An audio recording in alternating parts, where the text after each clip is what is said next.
श्री सद्गुरू ब्रह्मचैतन्य गोंदवलेकर महाराज यांचे 28 जूनचे प्रवचन. परमार्थ हे कृतीचे शास्त्र आहे. एकदा जनक राजाच्या घरी एक विद्वान आला आणि आपण आल्याची वर्दी त्याने राजाला पाठवली. आता राजा आपली पूजा करील असे त्याच्या मनात आले. हा त्याचा भाव समजून जनक राजाने निरोप पाठवला की आपण एकटेच यावे.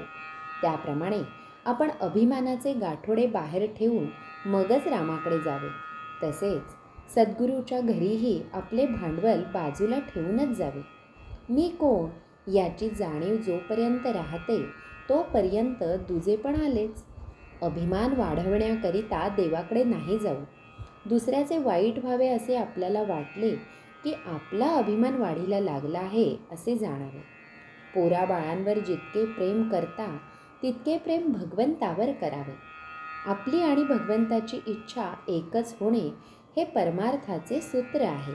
भगवंताची जी इच्छा तीच आपली करावी आणि आनंदात राहावे. अगदी निस्वार्थ बुद्धीने केलेले कर्तव्य कधी वाया जात नाही. एखाद्या सावकाराकडे कोणाचे दागिने गहाण असले तर त्याने आपल्या घरच्या लग्नामध्ये ते वापरणे हा अन्याय आहे. त्याचप्रमाणे आपली मुलेबाळे ही देवाने आपल्याजवळ दिली आहेत. त्यांचे रक्षण करावे ते कर्तव्य होईल. पण त्यांच्या ठिकाणी आपलेपणा ठेवून सुखदुःख भोगणे हे मात्र पाप आहे. संन्याशाने भगवे वस्त्र धारण केल्यावर त्याचा थोडा तरी परिणाम बुद्धीवर होतोच. त्याचप्रमाणे आपण भजन पूजन करू लागल्यावर त्याचा परिणाम आपल्यावर दिसला पाहिजे. जो शहाणा असेल त्याने समजून आणि जो अडाणी असेल त्याने श्रद्धेने बंधने पाळावीत. स्वतःच्या मताबद्दल आपल्याला पूर्ण खात्री असावी. त्यात घोटाळा असू नये. मनाने आपण खंबीर झाले पाहिजे. ज्याप्रमाणे पांढरा कपडा मळण्याचा जास्त संभव असतो त्याप्रमाणे सत्कर्माला विघ्ने फार येतात. त्यांना न जुमानता आपण सत्कर्म करावे.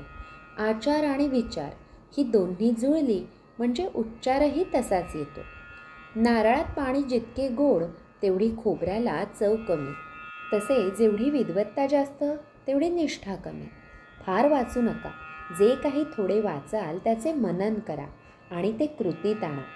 जसे वडिलांचे पत्र वाचल्यावर आपण त्यातल्या मजकुराप्रमाणे कृती करतो तशी ग्रंथ वाचनाच्या समाप्तीनंतर कृतीला सुरुवात करावी. परमार्थ हे सर्वस्वी कृतीचेच शास्त्र आहे.